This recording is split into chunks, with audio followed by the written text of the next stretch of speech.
Here is Indonesia.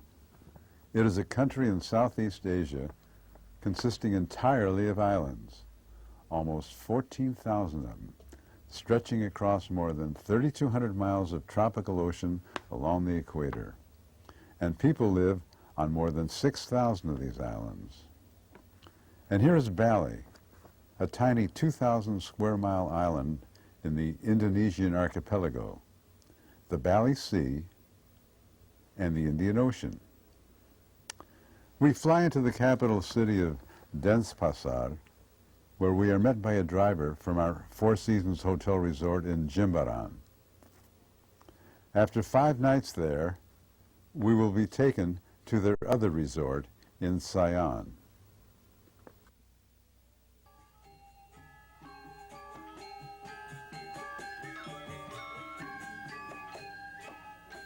This after-dinner entertainment at our hotel is typical. The music was called a gong, and a gong is a group of mostly percussion instruments played by the natives of the village. The people express their religious beliefs in music, art, and rituals to please the gods of the spirit world. While half the population make their living farming the rice fields, they still do their community contribution of music, dance, art, from the time that they are small children.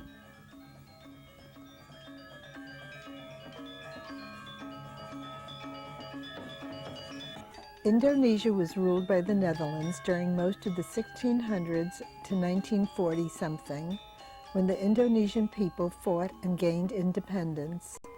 The people then and now speak more than 250 languages, but in 1920, a new common language was created to make communication easier. It's a modified form of the Malay language.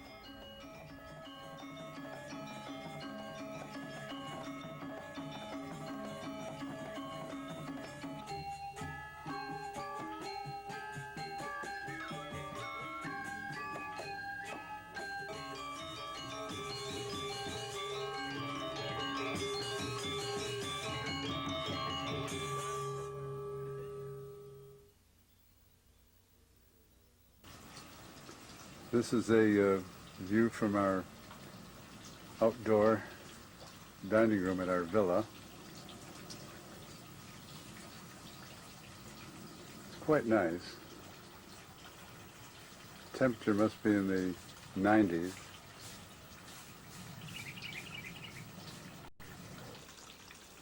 Our suite is as elegant as any we have ever been to. You phone for a buggy, which is really a golf cart, to go to the dining room or lobby. This is our lanai, with its own pool. We phoned for a buggy to go to the lobby for a car and driver to take us to see batik and wood carving. The government limits new construction for the southern tip of the island, where we are, to be no higher than a coconut palm, and so our hotel is low and sprawling as well as elegant.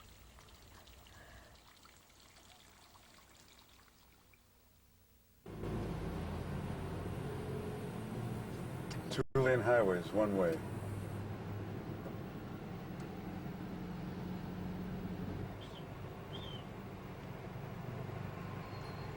It's about 9:30 in the morning and traffic starts around 7, and there's kind of bumper to bumper all day long like this, it seems.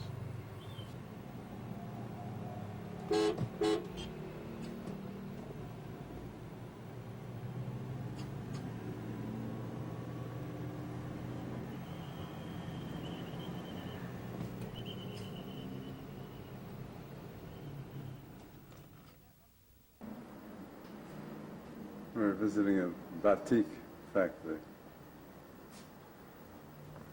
Batik is an Indonesian textile with over 3,000 recorded patterns. Most batik comes from Java, and the patterns are influenced by mystical religious traditions. The more expensive batik is drawn by hand with a wax pen and then dipped in dye baths. These batik cloths have been framed for wall hangings. The girls are putting wax on little beer batik.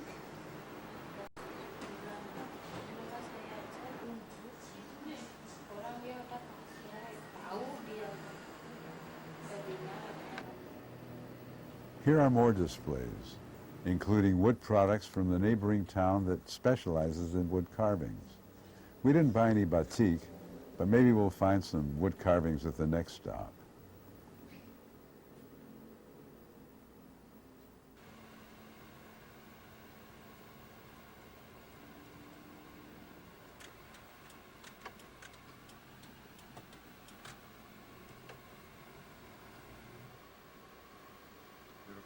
We're now at the wood carving factory.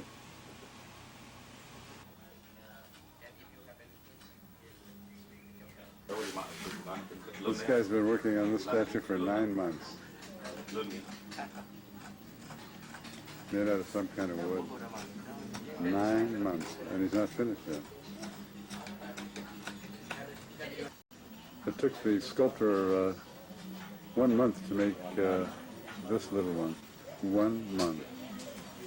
School teachers make $100 a month, so you can figure what the price of something like this would be.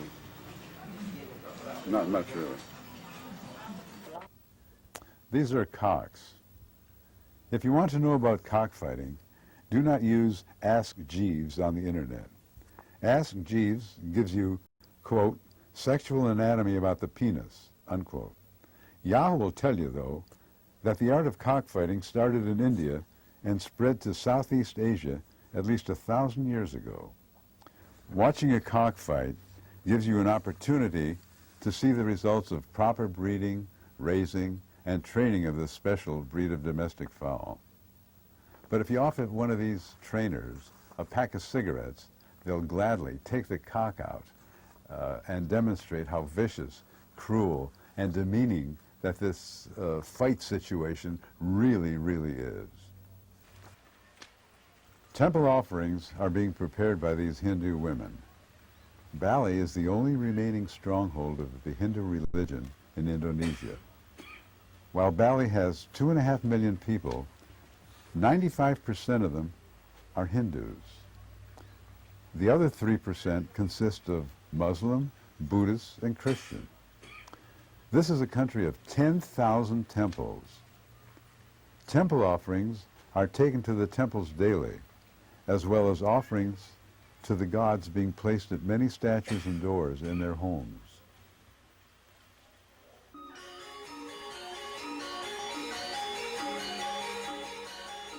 This is the second half of our trip, and we are at the Four Seasons Hotel in Siam.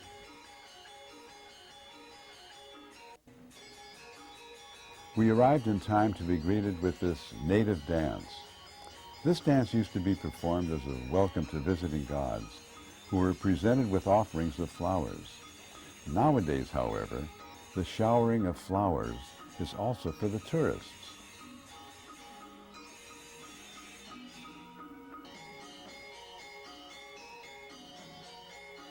Masks represent a historical or spiritual character. The children learn the story of their country this way. Some masks are pieces of art, really, and are passed down to one's children.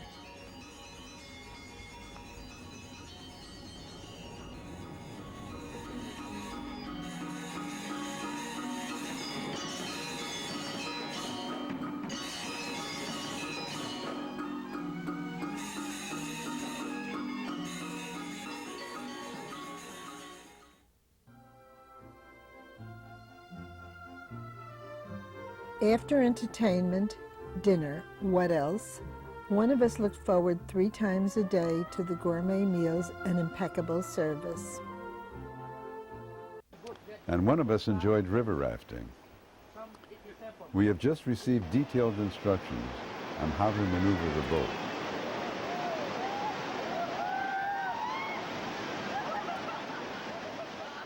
That's me.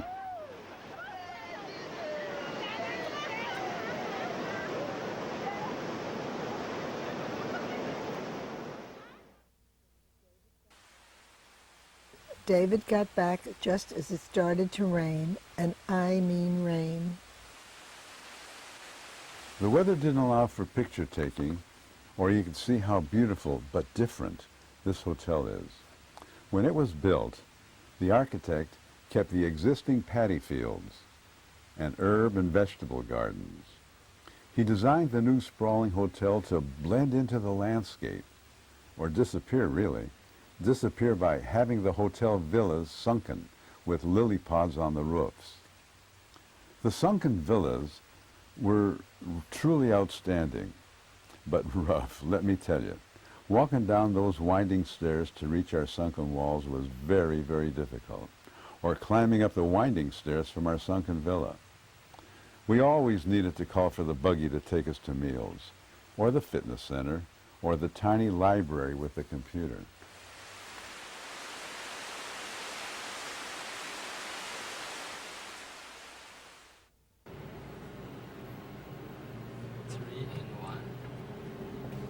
One day we hired a car and a driver.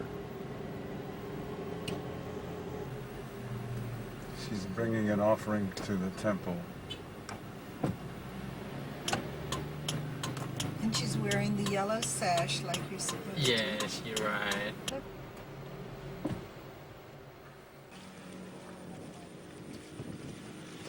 These are rice paddies with all those gorgeous oxen.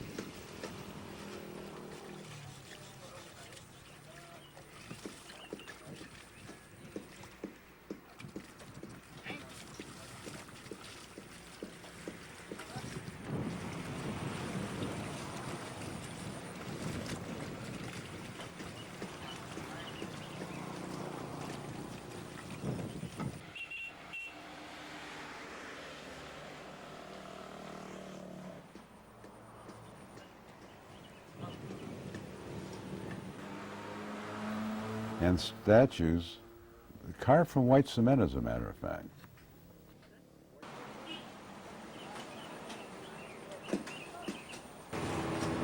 They're grinding up they're breaking up the black rock, and they mix it with the cement, and then they make these altars, the temple thing. Pottery. Yeah, they make these shrines for the temple with that black rock inside.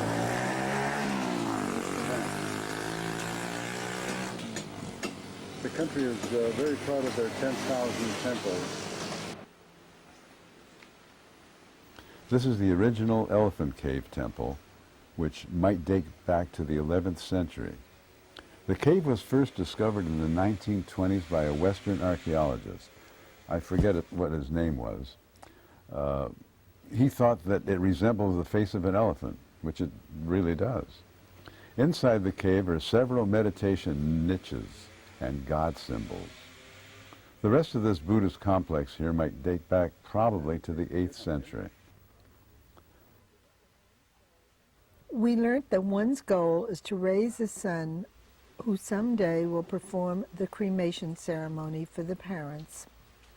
One may be buried up to 5 years before cremation. And it's a joyous community event, very costly, very elaborate. The people feel that only when the body is destroyed can the soul be freed to join ancestors. The ashes are taken to the sea. Now we're back inside the courtyard of the Elephant Cave Temple.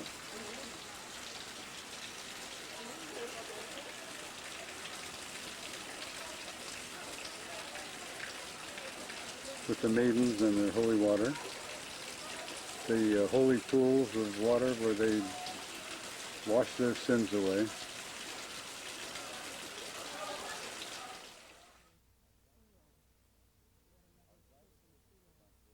Our driver took us to lunch overlooking the terraced rice paddies. They're pretty green. They look beautiful.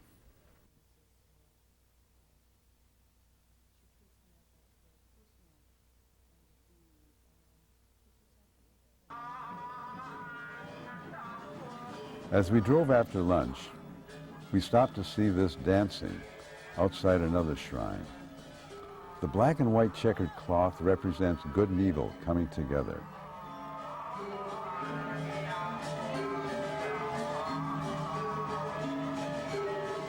Hindu people believe there's no entrance into the spirit world if the canine teeth have not been filed straight across so they're not pointy. The filings from the canine teeth are buried in the family temple.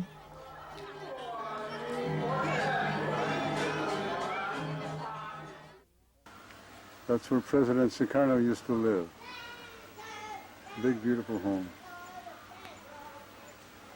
by the spring temple. Some more offerings. Springwater Temple is one of the most sacred spots on Bali. Its spring water, incidentally, is believed to have magical power.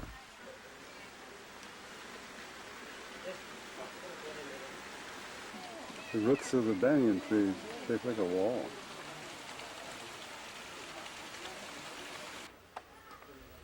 Women make temple offerings from rice dough and place them at shrines, religious statues, and even doorways. We also learned that families live in compounds with a family shrine. The bride moves into the groom's compound. He's placing offerings on the altar.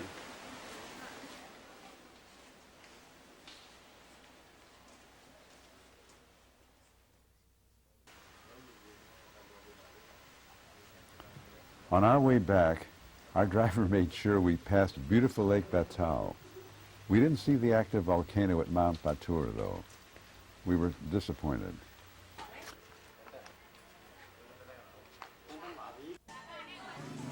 This is the marketplace in Ubud. I've never seen anything like this one before, I'll tell you. Our last day before flying to Hong Kong and then home. How better than to spend it to shop at the local market. Here we bought several batik robes, walked in and out of the stalls, and really got quite hot and tired, really. But found the local atmosphere so interesting.